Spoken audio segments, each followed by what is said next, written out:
எல்லாத்துக்குமே ஆசை இருக்கு இல்லையா? ஆசை இல்லாத மனிதன் அப்படிங்கிறது யாருமே இல்லை.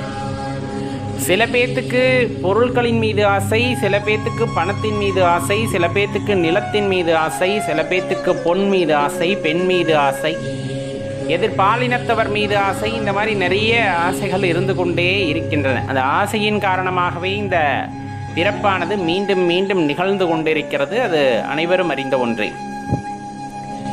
ஒரு விஷயத்தை அடையணும் அப்படிங்கிற அந்த ஒரு தீவிரமானது ஒரு மனிதனின் மனதிற்குள்ளே ஏற்பட்டு விட்டால், அந்த தீவிரமானது இருக்கின்ற வகையிலே பார்த்தீங்கன்னா அவன் கட்டும் முயற்சி செய்து அவன் எக்காரியத்திற்காக அந்த மனதை ஒருநிலைப்படுத்தி வைத்திருக்கிறானோ அக்காரியத்தை நிறைவேற்றும் வரையிலுமே அவனுக்கு தூக்கம் ஏதும் வருவதில்லை, சிற்சில ஆசைகளும் வருவதில்லை. அந்த